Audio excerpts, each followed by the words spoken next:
Hi, hello, my dear friends. I hope you all are safe and healthy. I am Premila. Welcome to IQ Talks. Today we are going to discuss the topic Vanka short story. It is written by Anton Chekhov. നമ്മൾ ഇന്നിവിടെ discuss ചെയ്യാൻ പോകുന്നത് 10ാം ക്ലാസ്സിലെ topic ആയിട്ടുള്ള ഒരു short സ്റ്റോറിയാണ് Vanga. ഇത് title character തന്നെയാണ്. അതുപോലെ ആന്റൺ ചെക്കോവ് ആണ് അത് എഴുതിയിട്ടുള്ളത്. റഷ്യൻ റൈറ്ററാണ് അദ്ദേഹം. ആന്റൺ ചെക്കോവ് 1860-1904 കാലയളവിൽ ജീവിച്ചിരുന്ന ആളാണ്. അദ്ദേഹം മോഡേൺ ഷോർട്ട് സ്റ്റോറിയിലെ വൺ ഓഫ് ദ മാസ്റ്റർ ആണ്. അദ്ദേഹത്തിന്റെ വർക്കുകളുടെ പ്രത്യേകത ഒരു ഹ്യൂമാനിറ്റിയുടെ ഒരു ചേതന അല്ലെങ്കിൽ ലൈവ് ഉണ്ടായിരിക്കും. മനുഷ്യന്റെ ഹൃദയങ്ങളെ ഉജ്ജ്വലിപ്പിക്കുകയും പിന്നെ മനുഷ്യന്റെ തോട്ട്സിനെ ഉണർത്തുകയും ചിന്തിപ്പിക്കുകയൊക്കെ ചെയ്യുന്ന തരത്തിലുള്ള എഴുത്തുകളാണ്. വളരെയധികം റിയാലിറ്റി ഉൾക്കൊള്ളുന്ന കഥകളും ഇദ്ദേഹത്തിന്റെ റൈറ്റിങ്ങിന്റെ പ്രത്യേകതയാണ്. റിയലിസ്റ്റിക് ആയിട്ട് എഴുതുന്ന റൈറ്റേഴ്സിനെ റെപ്രസെന്റ് ചെയ്യുന്ന ആളാണ്. അതായത് എപ്പോഴും നമ്മൾ ഒരു കഥകളിൽ ഇമാജിനേറ്റീവ് ആയിട്ടൊക്കെയാണ് കൂടുതലും കഥ എന്ന് പറയുമ്പോൾ അങ്ങനെയാണ്. പക്ഷെ സമൂഹത്തിൽ കാണുന്ന റിയലിസ്റ്റിക് ആയിട്ടുള്ള കാര്യങ്ങളെയും സൂചിപ്പിച്ചുകൊണ്ടുള്ള എഴുത്തുകൾ അദ്ദേഹത്തിന്റെ പ്രത്യേകതകളാണ്. അദ്ദേഹത്തിന്റെ മേജർ വർക്ക്സ് വരുന്നത് 3 sisters, the cherry orchard and the lady with the dog. ഈ കഥ നമ്മൾ സ്റ്റാർട്ട് ചെയ്യുന്നതിന് മുമ്പായിട്ട് ഇതിന്റെ ഒരു മോട്ടീവ് എന്താണെന്നുള്ളത് നമുക്ക് നോക്കാം. മോട്ടീവ് എന്ന് പറയുമ്പോൾ നമുക്ക് ഒരു കഥ രൂപപ്പെട്ടു വരുമ്പോൾ അതിനൊരു പ്രേരണയുണ്ടാവും. എന്തിൻ്റെ ബേസിലായിരിക്കും അവർ എഴുതിയിട്ടുണ്ടാവുക എന്നുള്ളത്. ഇവിടുത്തെ ഒരു മോട്ടീവ് പറയുന്നത് ചിൽഡ്രൻ റൈറ്റ്സിനെ കുറിച്ചാണ്. All children have rights no matter who they are, where they are, what their parents do, what language they speak, what their religion is, whether they are boys or girls, what their culture is, whether they have disability, whether they are rich or poor, but a majority of them are denied their rights in many ways. ഇവിടെ പറയുന്നത് ഒരു കുട്ടിയാണെങ്കിൽ അവന് ചില rights ഉണ്ട്. അവൻ ആരാണെന്നോ അവൻ്റെ അച്ഛനമ്മ എന്ത് ചെയ്യുന്നു, അവൻ എവിടെ നിന്ന് വരുന്നു, ഏത് ഭാഷ സംസാരിക്കുന്നു എന്നുള്ളതൊന്നും ഒരു വിഷയമല്ല. ഏത് മതത്തിൽപ്പെട്ടതായാലും ഒരു ബോയ് ആയാലും ഗേൾ ആയാലും അവരെ കൾച്ചർ ഏതായാലും ഒരു ഡിസേബിൾഡ് ആണോ പുവർ റിച്ച് ഇതൊന്നും ഇവിടെ വിഷയമല്ല. അവനൊരു കുട്ടിയാണെങ്കിൽ ഈ ലോകത്തിലെ എല്ലാ കുട്ടികൾക്കും ഉള്ള ചിൽഡ്രൻ റൈറ്റ്സിനെ കുറിച്ച് ഇൻഡിക്കേറ്റ് ചെയ്തിട്ടാണ് ഈ സ്റ്റോറി മുന്നോട്ട് പോകുന്നത്. വാങ്കിയാണ് ഇതിലത്തെ ടൈറ്റിൽ, ഹീറോ തന്നെയാണ്, അതുപോലെ തന്നെ പ്രൊട്ടഗനിസ്റ്റ് ഓഫ് ദ സ്റ്റോറി. പല കുട്ടികൾക്കും അവരുടെ ആ റൈറ്റ്സ് കിട്ടാതെ പോവുകയും അവർ അബ്യൂസ് ചെയ്യപ്പെടുകയും എക്സ്പ്ലോയിറ്റ് ചെയ്യപ്പെടുകയും പലതരത്തിലുള്ള പീഡനങ്ങൾക്ക് ഇരയാവുകയും ഒക്കെ ചെയ്യുന്നതിനെ ഒന്ന് സൂചിപ്പിച്ചുകൊണ്ട് ആണ് ഈ സ്റ്റോറി മുന്നോട്ട് പോകുന്നത്. ഇതിന്റെ ഫസ്റ്റ് പാരഗ്രാഫിന്റെ ഫസ്റ്റ് ലൈനാണ് ഈ ബോർഡിൽ കാണുന്നത്. ഫസ്റ്റ് പാരഗ്രാഫാണ് അതിപ്പോ നമ്മൾ പറയാൻ പോകുന്നത്. 9-year-old Vanga Sukhov, who had been apprenticed 3 months ago to Alyakin the shoemaker, did not go to bed on Christmas Eve. മോസ്കോയിലുള്ള അലിയാക്കിൻ ഷൂമേക്കറുടെ അടുത്തവൻ 3 മാസക്കാലമായിട്ട് അപ്രന്റൈസ്ഡ് ആണ്. അപ്രന്റൈസ് മീൻസ് ട്രെയിനി ആയിട്ട് വർക്ക് ചെയ്യുക. നമ്മൾ എന്തെങ്കിലും ഒരു ക്രാഫ്റ്റ്സോ ഏതെങ്കിലും ഒരു തൊഴിൽ ഒരാളുടെ കീഴിൽ നിന്ന് പഠിക്കുന്നതിനെയാണ് ഈ അപ്രന്റൈസ്ഡ് പറയുന്ന. ട്രെയിനി ആയിട്ട് വർക്ക് ചെയ്യുക. അലിയാക്കിൻ എന്ന ഷൂമേക്കറുടെ അടുത്താണ് ഇപ്പോൾ വാങ്ക പോയിട്ട് അത് പരിശീലിക്കുന്നത്. അദ്ദേഹത്തിന്റെ വൈഫും സീനിയർ അപ്രന്റൈസസും അവിടെയുണ്ട്. ഒരു ക്രിസ്മസ് ഈവിൽ അവനൊരു ലെറ്റർ എഴുതാൻ പോവാണ് ഉറങ്ങുന്നതിന് മുമ്പായിട്ട്. വാങ്കയ്ക്ക് ഒരു മുത്തശ്ശൻ മാത്രമേ ഉള്ളൂ. അമ്മയും അച്ഛനും മരിച്ചുപോയി. അപ്പോൾ വാങ്ക മുത്തശ്ശന്റെ കൂടെ നിൽക്കുമായിരുന്നു. മുത്തശ്ശനെ നോക്കാൻ പറ്റാതെ ആയപ്പോഴാണ് ഈ അപ്രന്റൈസ് ആയിട്ട് ഷൂമേക്കറുടെ അടുത്തേക്ക് പറഞ്ഞയക്കുന്നത്. അവിടെ ചെല്ലുമ്പോൾ വാങ്ക ഒരുപാട് തിക്താനുഭവങ്ങൾ നേരിടുകയും ഒരു 9 വയസ്സുള്ള കുട്ടി ഫേസ് ചെയ്യേണ്ട കാര്യങ്ങളൊന്നുമല്ല ആ കുട്ടി അവിടെ നേരിടേണ്ടി വരുന്നത്. അതാണ് ഇതിലത്തെ ഒരു മെയിൻ തീം ഈ സ്റ്റോറിയില്. Okay, he waited till his master and mistress and the senior apprentices had gone to church and then took from the cupboard a bottle of ink and a pen with a rusty nib, spread out a crumpled sheet of paper and was all ready to write. ഇതിൽ പറയുന്നത് അവന്റെ മാസ്റ്ററും മിസ്ട്രസും senior അപ്രന്റൈസസും ഒക്കെ ചർച്ചില് Christmas ഈവല്ലേ ചർച്ചിൽ പോയ സമയത്ത് ആരും ഇല്ല എന്നുള്ളൊരു സമയം നോക്കിയിട്ട് അവിടെ ചുക്കിച്ചുളിഞ്ഞ് കിടന്ന ഒരു പേപ്പറും തുരുമ്പിച്ച റസ്റ്റി നിബ് എന്ന് പറഞ്ഞു കഴിഞ്ഞാൽ തുരുമ്പിച്ച നിബായിട്ടുള്ള ഒരു പെന്നും ഷെൽഫിൽ നിന്ന് ബോട്ടിൽ ഓഫ് ഇങ്ക് ഇരിക്കുന്നുണ്ടായിരുന്നു. അതിൽ നിന്ന് മഷിയൊക്കെ എടുത്തിട്ട് ആൾ എഴുതാനുള്ള തയ്യാറെടുപ്പിൽ ഇരിക്കുകയാണ്. Before writing the letter, he glanced several times anxiously at the door and window. നമ്മൾ ഇതിനകത്ത് എല്ലാം പാരഗ്രാഫിലെ ഫുള്ള് സെന്റൻസസും എഴുതാൻ സാധിക്കില്ല. അപ്പൊ നിങ്ങൾ ടെക്സ്റ്റ് വെച്ച് നോക്കിയിട്ട് വേണം ഇത് കേൾക്കാനായിട്ട്. ആൻഷ്യസ്ലി എന്ന് പറഞ്ഞാൽ വളരെ ഉത്കണ്ഠയോടെ അവനിങ്ങനെ ഗ്ലാൻസ് ചെയ്യാന്നുണ്ടെങ്കിൽ ഉറ്റു നോക്കിക്കൊണ്ടിരിക്കണം. ആരെങ്കിലും കടന്നു വരുന്നുണ്ടോ നോക്കാണ്. വരുന്നുണ്ടെന്നുണ്ടെങ്കിൽ ഉറപ്പായിട്ട് അവന് പണി കിട്ടും, അവന് പണിഷ്മെന്റ് ഉണ്ടാവും. അത് പേടിച്ചിട്ട് അവൻ ഈ വിൻഡോന്റെ ഡോറിന്റെ അവിടെ പല പ്രാവശ്യം എത്തി നോക്കാം ആരെങ്കിലും വരുന്നുണ്ടോ എന്ന്.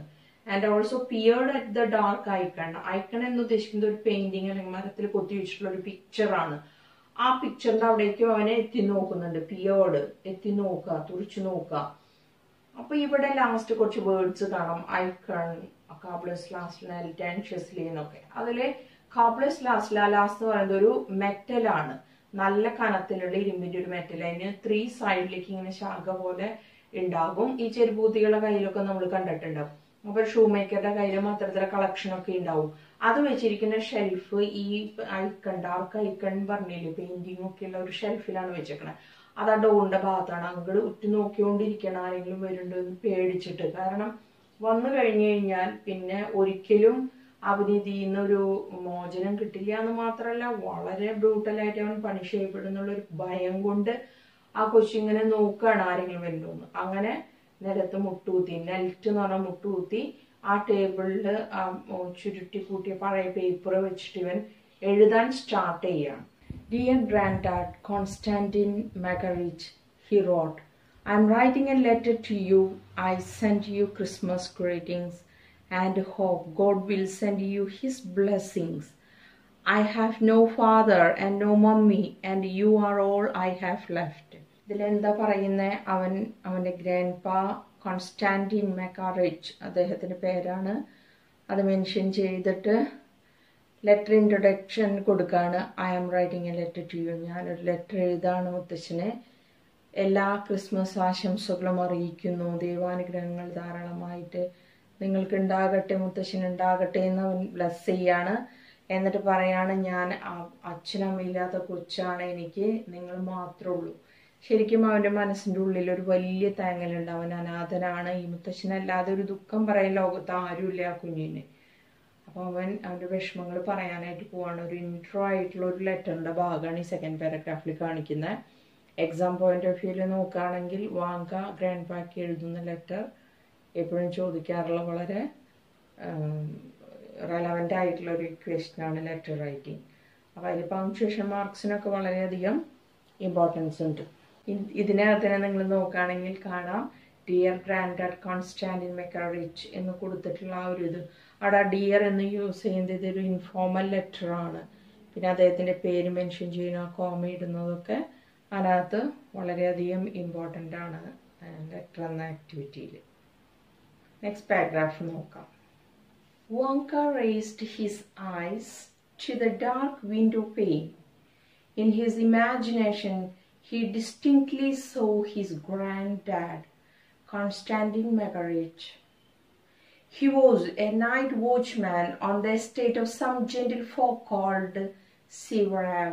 He was small, lean, old man, about 65, but remarkably lively and agile, with a smiley face and eyes bleary with drink. In the daytime, he either slept at the kitchen or sat joking with the cook and kitchen maids. Wonka raised his eyes to the dark window pane. രാത്രി നേരാണ്, പാതിരാത്രി ആയിട്ടുണ്ട് ഏകദേശം. അവൻ ആ dark window പെയിനിലേക്ക് കണ്ണുകൾ ഉയർത്തിയിട്ട് അവന്റെ ഇമാജിനേഷനിൽ അവൻ ഗ്രാൻഡ് ഡാഡിനെ ഇങ്ങനെ അവിടെ കൺമുന്നിൽ കാണാണ്.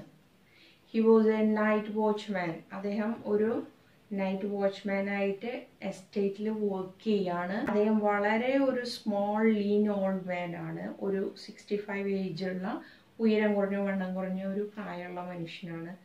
But remarkably lively, agile with a smiling face and eyes briery with a drink.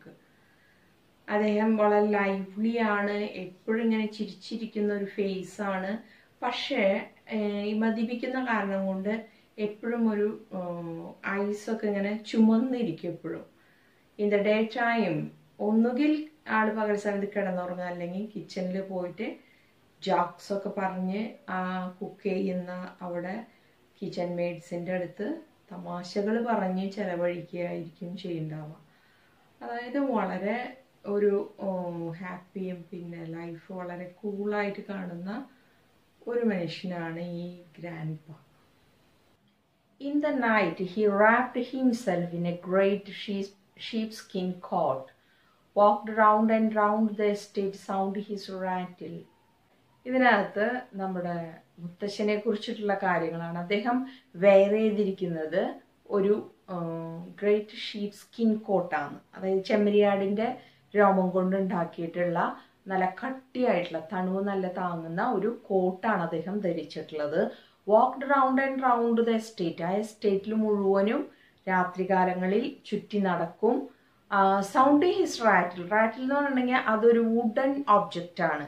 അതും ഇങ്ങനെ കുട്ടികളുടെ കിൽക്കാൻ പറ്റിയിട്ട് കിൽക്കണ സംഗതിയുള്ള പോലെ ഒരു കിലുക്കം സ്വരം ഉണ്ടാവും നടക്കുമ്പോൾ. അത് സ്വരം ഉണ്ടാക്കുന്നത് എന്താണെന്ന് വെച്ചാൽ രാത്രി സമയമാണ്, അപ്പോൾ അധികം വെളിച്ചമൊന്നും ഉണ്ടാവില്ല. പിന്നെ എന്തെങ്കിലും ജീവികളൊക്കെ ഉണ്ടെങ്കിൽ ആ സ്വരം കേട്ടിട്ട് പൊക്കോട്ടെ എന്ന് വെച്ചിട്ടൊക്കെ ആയിരിക്കാം. ഇനി ഇദ്ദേഹത്തിൻ്റെ കൂടെ 2 നായ്ക്കളുണ്ട്. 2 dogs, ഈൽ ആൻഡ് കഷ്ടങ്ക. ഈ 2 നായ്ക്കളിൽ ഈൽ മെയിലും മറ്റേത് ഫീമെയിലും ആണ്.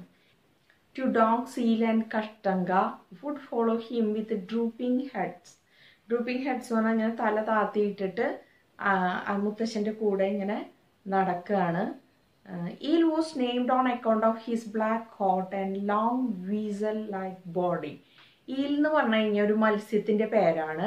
അതിന് ആ പേര് വരാൻ കാരണം അതിൻ്റെ ബ്ലാക്ക് കളറും പിന്നെ വീസൽ എന്ന് പറഞ്ഞിട്ടുണ്ടെങ്കിൽ മങ്കൂസിൻ്റെ പോലെ ഒരു ജീവിയാണ്, അത് നീളത്തിലുള്ള ജീവിയാണ്. ഇതിൻ്റെ ബോഡി ഷേപ്പും അതുപോലെ ആയതുകൊണ്ടാണ് അതിന് ആ പേരിട്ടതെന്ന്. He was wonderfully respectful and ഇൻസിനുവേറ്റിംഗ്.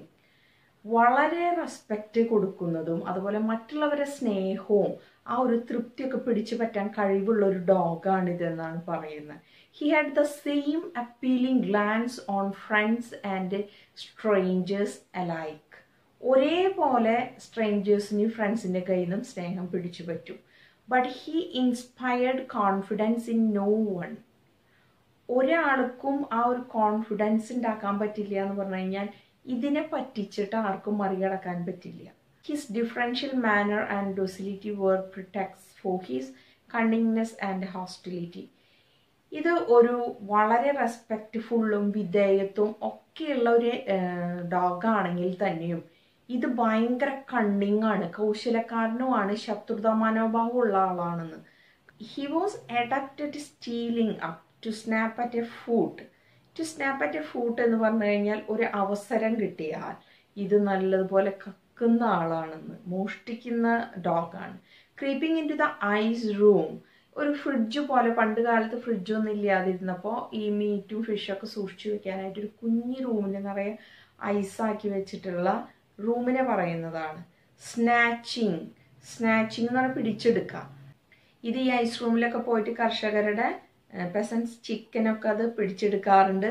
His hind legs had been slashed again and again, twice he had been strung up. ഇതിൻ്റെ കാലുകളിൽ മുറിവ് പറ്റിയ പാടുകൾ കാണാമെന്ന്. ഇത് പല പ്രാവശ്യം കെട്ടിയിടപ്പെട്ടിട്ടുണ്ട്, ആൾക്കാരായി നടി കിട്ടിയിട്ട് ഇതുപോലെ കട്ടെടുക്കാൻ പോയിട്ട്. ആള് മോശക്കാരനല്ല. He was beaten with an inch of his life every week, but he survived it all. എല്ലാ ആഴ്ചയിലും അടി പറ്റിയിട്ട് ചാവാറാവണ വരയ്ക്കും ഉള്ള അവശതയാകും, എന്നാൽ അതിൽ നിന്ന് അത് രക്ഷപ്പെട്ട് വരാറുണ്ട്. അപ്പോൾ എന്നുള്ള ആ മെയിൽ ഡോഗ് ആള് കാഴ്ചയിലും പെരുമാറ്റത്തിലും ഭയങ്കര റെസ്പെക്റ്റ് കൊടുക്കും, വിധേയത്വമൊക്കെയുള്ള ആളാണെങ്കിലും ഭയങ്കര കണ്ണിങ് ഡോഗാണ്. അതിൻ്റെ ക്യാരക്ടർ ബിഹേവിയർ അത്ര അങ്ങോട്ട് ക്യാരക്ടർ നല്ലതല്ല. കട്ടെടുക്കുന്ന ഈ സ്വഭാവം അതുപോലെ ആളുകളെ നല്ല അടിയൊക്കെ കിട്ടുന്നുണ്ട്. അപ്പോൾ ഒരു വളരെ കോമഡി ആയിട്ടുള്ള ഒരു ക്യാരക്ടറാണ് ഇതിനകത്ത് ഈ എന്ന dog. Granddad was probably standing at the gate at this moment. അപ്പോൾ വാങ്ക ഇങ്ങനെ മനസ്സിൽ മുത്തശ്ശനെ ആലോചിച്ചിട്ടാണ് ഈ ലെറ്റർ എഴുതുന്നത്. അപ്പോൾ ചിന്തിക്കാണ്, ഇപ്പോൾ ഗേറ്റിൻ്റെ അരികെയായിരിക്കും മുത്തശ്ശൻ നിൽക്കുന്നുണ്ടാവുക. screwing up his eyes to look at the bright red light coming from the church windows. ആ പള്ളിയുടെ ഉള്ളിൽ നിന്ന് വരുന്ന റെഡ് ലൈറ്റിൽ ഇങ്ങനെ കണ്ണ് ചിമ്മി ഇങ്ങനെ നോക്കി നിൽക്കുന്നുണ്ടാകാം. Or stamping about in his felt boots. Felt boots എന്ന് പറഞ്ഞാൽ മഞ്ഞുകാലത്ത് ധരിക്കുന്ന ഒരു സ്പെഷ്യൽ ബൂട്ടാണ്. അത് കാലിനടിയിൽ നിന്ന് തണുവ് കയറാണ്ടിരിക്കാൻ വേണ്ടിയിട്ട് മഞ്ഞുകാലത്ത് ഉപയോഗിക്കുന്നതാണ്. ആ ബൂട്ട് ഇട്ട് നിൽക്കുന്നുണ്ടാവാം. ഫൂളിങ് വിത്ത് ദ സെർവൻസിനെ ഫൂളാക്കാൻ വേണ്ടി, അതായത് പേടിപ്പിക്കാൻ വേണ്ടിയിട്ട് ഈ ബൂട്ട്സ് ഉപയോഗിച്ചിട്ട് നല്ല സൗണ്ട് ഉണ്ടാക്കി പ്രത്യേക രീതിയിൽ നടന്നിട്ട് രാത്രിയിൽ അവരെ പേടിപ്പിക്കുന്നുണ്ടാവാന്ന്. വളരെ ഫണ്ണായിട്ടുള്ള ക്യാരക്ടറാണ് നമ്മുടെ ഈ മുത്തശ്ശൻ. His rattle would be fastened to his belt. ആ ബെൽറ്റിനോട്, ആ റാറ്റിൽ എന്ന് പറഞ്ഞാൽ ഒരു കിളിക്കാമ്പട്ടി പോലത്തെ ഒരു ഉപകരണം പറഞ്ഞിട്ടുണ്ടായില്ലേ, ആ സ്വരം ഉണ്ടാക്കുന്നത്, അത് ഈ ബെൽറ്റിനോട് യോജിപ്പിച്ച് കെട്ടിവെച്ചിട്ടുണ്ടാകുന്നു. He would be throwing out his arms and hugging himself against the cold. അതായത് ആളെന്നെ തണുപ്പുകൊണ്ട് ഇങ്ങനെ രണ്ട് കൈയും ക്രോസ് ചെയ്ത് ആളെ കെട്ടിപ്പിടിച്ച് നിൽക്കുന്നുണ്ടാകാം. Or with his old man's titter pinching a maid or one of the cooks. അല്ലെങ്കിൽ ഏതെങ്കിലും ഒരു കുക്കിനെ പോയിട്ടൊന്ന് നുള്ളോ, ഏതെങ്കിലും മെയ്ഡ്സിനെ പോയിട്ട് നുള്ളോ ചെയ്യുന്നുണ്ടാവുന്നു. അങ്ങനെ പിച്ചണൊക്കെ ഒരു സ്വഭാവം ഉണ്ട്. കുട്ടിക്കളി പോലെയാണ്. വളരെ ഫണ്ണായിട്ടുള്ള, വളരെ കോമഡി ആയിട്ടുള്ളൊരു ക്യാരക്ടർ, വളരെ ജോയ് ആയിട്ടുള്ളൊരു ക്യാരക്ടറാണ് ഈ മുത്തശ്ശൻ. ഹെവൻ നിപ്പ് എന്ന് പറഞ്ഞൊരു നുള്ളെടുത്തോളാൻ. ഈ മൂക്കുപൊടി ഉണ്ടല്ലോ, അതാണ് ഇവർക്ക് ഈ ലേഡീസിന് കൊടുക്കുന്നത്. He would say holding out he snuff box to the women. ഈ സ്ത്രീകൾക്ക് ഈ സ്നഫ് ബോക്സ് നീട്ടിയിട്ട് ഇതിന്ന് ഓരോ നുള്ളെടുത്തോളാൻ പറഞ്ഞ് കൊടുക്കണം. തുമ്മാൻ വേണ്ടിയിട്ടുള്ള മൂക്കുപൊടി ഇല്ലേ അത്. The women would take a pinch and sneeze. ഒരു നുള്ളെടുത്ത് സ്മെല്ല് ചെയ്യുമ്പോഴത്തേക്ക് അവർ തുമ്മി തുടങ്ങും. Grandfather would be overcome with delight, breaking out into jolly laughter and shouting. ഇതെല്ലാം കണ്ട് അവരുടെ കൂടെ ജോളി അടിച്ച് ഭയങ്കരമായിട്ട് സ്വരം ഉണ്ടാക്കി പൊട്ടിച്ചിരിച്ച് ബഹളം വെച്ച് അങ്ങനെ വളരെയധികം ഫൺ മേക്കറാണ് അദ്ദേഹം. And good for frozen nose എന്ന് പറഞ്ഞ് അദ്ദേഹം ഭയങ്കരമായിട്ട് ചിരിക്കുന്നു. ജലദോഷം പിടിച്ചിരിക്കുന്ന മൂക്കൾ നല്ലതാണ്. അതിങ്ങനെ സ്നീസ് ചെയ്യുമ്പോൾ തുമ്മി പോകുമ്പോൾ ആ ഒരു റിലാക്സ്ഡ് ആവുമല്ലോ, അത് ഓർത്തിട്ടാണ് ആൾ പറയുന്നത്. Even the dogs would be given snuff. നമ്മുടെ മുത്തശ്ശൻ ആ ഷെഫ് മെയ്ഡ്സിന് മാത്രമല്ല, ആ വിമന് മാത്രമല്ല ഈ സ്നഫ് കൊടുത്തിട്ടുള്ളത്, ആ മൂക്കുപൊടി വലിക്കാൻ കൊടുത്തിട്ടുള്ളത് ഈ ഡോഗ്സിനും കൂടിയാണ്. ഇവിടെ 2 ഈൽ എന്നതും കഷ്ടങ്ക എന്നുള്ള 2 ഡോഗ്സിന്റെ കാര്യം പറഞ്ഞു. അവറ്റകൾക്കും ഇത് കൊടുത്തിട്ടുണ്ട്. അപ്പോൾ Kashtanka would sneeze, shake her head and walk away offended. അപ്പോൾ ഇത് അതിന് മൂക്കുപൊടി കൊടുത്തപ്പോൾ അതിൻ്റെ ആ ഒരു ഇറിറ്റേഷൻ, അത് തുമ്മലും തല അങ്ങനെ ആട്ടൽ അവിടെ നിന്ന് ഓടിപ്പോയി അത് ഒഫൻഡ് ചെയ്യായിരുന്നു. അതിന് താല്പര്യമില്ലാത്ത പോലെ അതിൻ്റെ അസ്വസ്ഥതകൾ കാണിക്കായിരുന്നു. But eel, too polite to sneeze, would wag his tail. ഭയങ്കര പൊളൈറ്റാണ് ഈൽ എന്ന് നമ്മൾ നേരത്തെ പറഞ്ഞിട്ടുണ്ടായിരുന്നു അല്ലേ. ആ മെയിൽ ഡോഗ് ഭയങ്കര റെസ്പെക്റ്റ് കാണിക്കുകയും എല്ലാവരുടെയും സ്നേഹം പിടിച്ചു പറ്റിയൊക്കെയാണ്. അതിൻ്റെ ഭാഗമായിട്ട് അത് പൊളൈറ്റ് ആയതുകൊണ്ട് തന്നെ അത് സ്നീസ് ചെയ്യാൻ, തുമ്മാനായിട്ട് വിസമ്മതിച്ചു. അതെന്താ ചെയ്തേ, ആ ഒരു മൂക്കുപൊടി എടുത്തതിന് ശേഷം റാഗ് ഹിസ് ടെയിൽ എന്ന് പറയണേ, അതിൻ്റെ വാല് അങ്ങോട്ടും ഇങ്ങോട്ടും ആട്ടി. അതായത് അതിനൊരു ഇറിറ്റേഷൻ വരുന്നുണ്ടല്ലോ, അത് തുമ്മാണ്ട് ഇങ്ങനെ പിടിച്ചു നിന്നിട്ട് അത് ആ ഒരു വാല അങ്ങോട്ടും ഇങ്ങോട്ടും ആട്ടി ആ പൊളൈറ്റ് കാണിക്കാൻ വേണ്ടിയിട്ട്. And the weather was glorious. ഈ സമയത്ത് അതിൻ്റെ വെദർ, അവർ മഞ്ഞാണ്, ഭയങ്കര തണുവുള്ള ഒരു സമയമാണ്. പക്ഷെ അന്ന് വെദർ വളരെ ഗ്ലോറിയസ് ആയിരുന്നു അന്നത്തെ ദിവസം പറയണേ. The air still transparent and fresh. അതായത് ട്രാൻസ്പെറൻറ്റ് ഉദ്ദേശിക്കുന്നത് മഞ്ഞിങ്ങനെ ഭയങ്കര മൂടിക്കെട്ടിയിട്ടും ഭയങ്കരമായിട്ടുള്ള ആ തണുവില്ലാതെ കുറച്ച് അന്തരീക്ഷം തെളിഞ്ഞ് കാണുന്നുണ്ട്. വളരെ ഒരു ഫ്രഷ് ഫീല് തോന്നുന്നുണ്ട്. മഞ്ഞിൻ്റെ ആ മൂടിക്കെട്ടൽ കുറവുണ്ട് എന്ന്. It was a dark night. വളരെ ഡാർക്കായിട്ടുള്ള ഒരു നൈറ്റ് ആയിരുന്നു. But the whole village with its white roofs, ആ വില്ലേജ് മൊത്തം വൈറ്റ് റൂഫ്സ് ആന്ന് പറഞ്ഞാൽ മഞ്ഞുണ്ട്, മഞ്ഞ് പെയ്ത് ആ വീടുകളുടെ മുകളിൽ ഇങ്ങനെ പൊതിഞ്ഞ് കിടക്കുന്നുണ്ട്. അതിന് വൈറ്റ് റൂഫ്സ് എന്ന് പറയണേ. The smoke rising from the chimneys, ഓരോ ചിമ്നിന്നും ആ സ്മോക്ക് വരുന്നത് കാണാം. അതായത് അന്തരീക്ഷം തെളിഞ്ഞിട്ടുണ്ട് എന്നുള്ള ആ ഒരു ഇതാണ് കാണിക്കുന്നത്. The trees silver with rhyme, ആ മരങ്ങളൊക്കെ സിൽവർ വിത്ത് റൈം എന്നാണ് പറയുന്നത്. റൈം മീൻസ് ഫ്രോസ്റ്റ് തന്നെയാണ്, മഞ്ഞ് തന്നെ തന്നെയാ. ആ മരങ്ങളുടെ മേലെയും മഞ്ഞ് ഇങ്ങനെ മൂടി കിടക്കുന്നത് കാണാം. പക്ഷെ മഞ്ഞിങ്ങനെ ഭയങ്കര പെയ്ത് നിൽക്കണില്ല, തെളിഞ്ഞ ഒരു അന്തരീക്ഷമാണെന്നാണ് പറയണത്. നല്ല തെളിഞ്ഞ ആകാശവും. The snow drifts could be seen distinctly, ആ മഞ്ഞ് മൂടി കിടക്കുന്ന കുന്നുകൾ, സ്നോ ഡ്രിഫ്റ്റ്സ് എന്ന് പറഞ്ഞിട്ടുണ്ടെങ്കിൽ മഞ്ഞ് കുന്നുകളാണ്, അത് വളരെ ക്ലിയർ ആയിട്ട് കാണായിരുന്നു. അതായത് അന്തരീക്ഷം ഒന്ന് തെളിഞ്ഞിട്ടുണ്ട്, പക്ഷെ മഞ്ഞുണ്ട് താനും. The sky was sprinkled with gaily twinkling stars. ആ ആകാശം നിറയെ, സ്പ്രിങ്കിൾ എന്ന് പറഞ്ഞാൽ വെതറിയിരിക്കുക, gaily means very attractive, brighting, twinkling stars, മിന്നി തിളങ്ങുന്ന നക്ഷത്രങ്ങളെ കൊണ്ട് ഈ ഡാർക്ക് നൈറ്റിൽ ആകാശം മുഴുവനും നക്ഷത്രങ്ങളെ കാണാം. ആകാശം മുഴുവനും നക്ഷത്രങ്ങളെ കൊണ്ട് മിന്നി തിളങ്ങുന്ന ഭംഗിയുള്ള ഭയങ്കര ബ്യൂട്ടിഫുൾ ആയിട്ടുള്ള ഒരു വില്ലേജിനെയാണ് ഇവിടെ പിക്ചറൈസ് ചെയ്യുന്നത് writer. And the Milky Way stood out as clearly as if newly scrubbed for the holiday and polished with snow. ഇവിടെ മിൽക്കി വേ എന്ന് പറയുന്നത് ഈ നക്ഷത്രക്കൂട്ടങ്ങളെയാണ്. പിന്നെ നമ്മുടെ ഗാലക്സിനും മിൽക്കി വേ എന്ന് പറയും. അത് വളരെ, ഈ നക്ഷത്രക്കൂട്ടങ്ങളെയൊക്കെ വളരെ ക്ലിയർ ആയിട്ടും ട്രാൻസ്പെറൻ്റ് ആയിട്ടും വളരെ ഭംഗിയായിട്ട് പോളിഷ്ഡ് ആയിട്ട്, പോളിഷ്ഡ് വിത്ത് സ്നോ എന്ന് പറയുമ്പോൾ ആ നക്ഷത്രക്കൂട്ടങ്ങൾ ഒന്നും കൂടി നല്ല ഇങ്ങനെ തിളങ്ങി, മിന്നി തിളങ്ങി കാണുന്നുണ്ട്. That means the weather is good. The weather was very glorious. അത്രയും നാളായിട്ട് അവർക്ക് ഇങ്ങനെ മഞ്ഞിങ്ങനെ മൂടി, അത്രയും തണുപ്പും തെളിഞ്ഞ ഒരു അന്തരീക്ഷമോ വെതറോ ഇല്ലാതെ ആ നൈറ്റിൽ അത്രയും മനോഹരമായ ഒരു, ആ മഞ്ഞൊക്കെ മാറിയിട്ട് അന്ന മഞ്ഞുണ്ട് താനും, തെളിഞ്ഞ ആകാശവും നക്ഷത്രങ്ങളും, അതിൻ്റെ ഒരു ബ്യൂട്ടിയാണ് ഇവിടെ കാണിക്കുന്നത്. Vanka sighed dipped his pen in the ink. Vanka ഒരു ദീർഘനിശ്വാസം നെടുവീർപ്പെടുത്തിട്ട് പെന്ന് ഇങ്കിൽ മുക്കിയിട്ട് എഴുതാൻ തുടങ്ങി. വെന്റ് ഓൺ റൈറ്റിംഗ്, എഴുതി തുടങ്ങുക, എഴുതിക്കൊണ്ടിരുന്നു. And yesterday I had such a hiding, എനിക്ക് ഇന്നലെ നല്ലൊരു പ്രഹരം, നല്ലൊരു അടി കിട്ടി.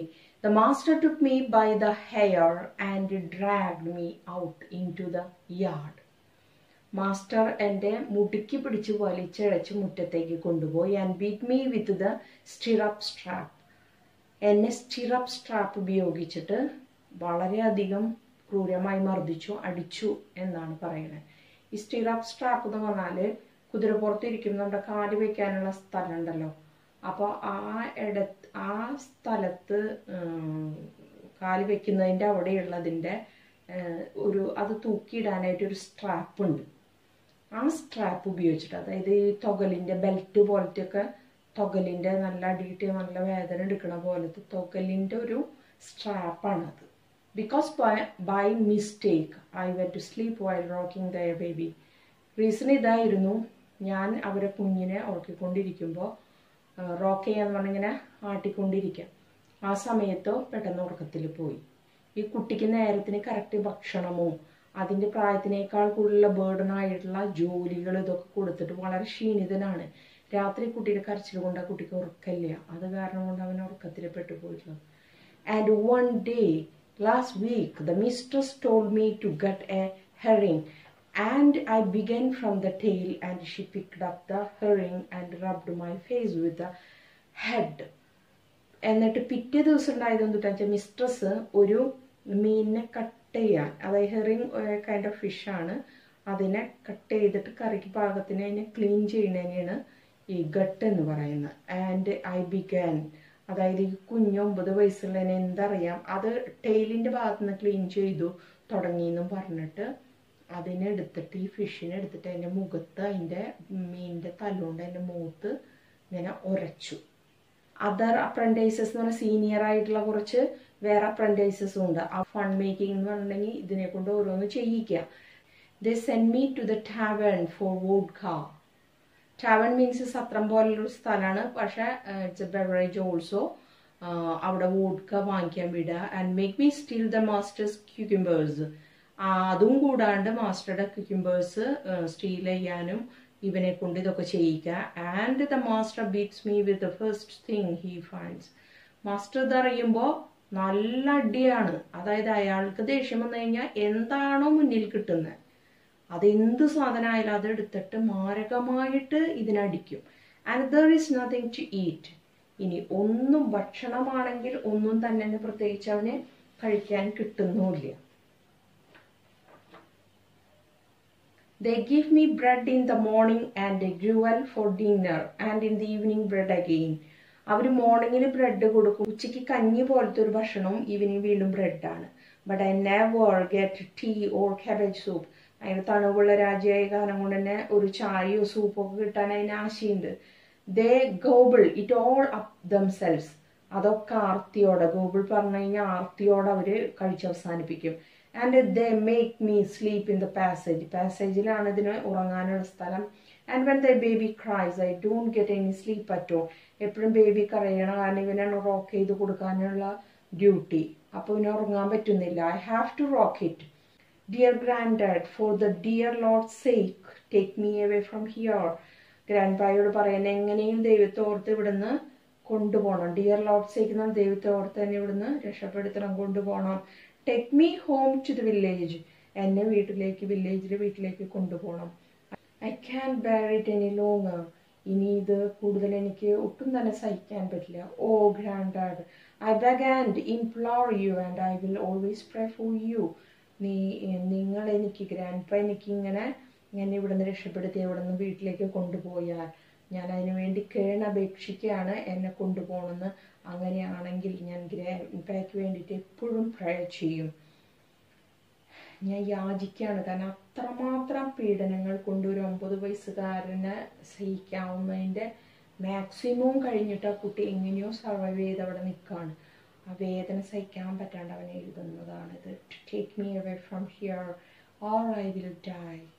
ഇവരെന്നെ കൊല്ലുള്ളൂ, ഞാൻ മരിക്കുള്ളൂ. ഇങ്ങനെ ഇവരെന്നെ തച്ച് കഴിഞ്ഞാൽ, ഇങ്ങനെ തല്ലി കഴിഞ്ഞ് കഴിഞ്ഞാൽ, ഇത്രയേറെ പണികൾ തന്നു കഴിഞ്ഞാൽ ഉറക്കൂല, ഭക്ഷണമില്ല, പീഡനവും, മരിച്ചു പോവും. ഗ്രാൻഡ് പാനെ എങ്ങനെയെങ്കിലും ഇവിടെ നിന്ന് രക്ഷിക്കണമെന്ന് വാങ്ങാം ലെറ്ററിൽ എഴുതാണ്. ആ കുട്ടിയുടെ ആ ഒരു ഫീൽ. ഇപ്പം നമ്മളിതൊരു കഥയായിട്ട് കേൾക്കുന്നു, പക്ഷെ റിയലിസ്റ്റിക് ആയിട്ട് ഇത്തരത്തിലുള്ള സിറ്റുവേഷൻസൊക്കെ ഇപ്പോഴും ഇത് 19-ാം നൂറ്റാണ്ടിൽ എഴുതിയിട്ടുള്ള ഒരു സ്റ്റോറി ആയാലും ഇന്ന് 21-ാം നൂറ്റാണ്ടിൽ നിൽക്കുമ്പോഴും നമ്മൾക്കറിയാം കേരളത്തിൽ അത്തരത്തിലുള്ള സിറ്റുവേഷൻസ് വളരെ കുറവായിരിക്കും.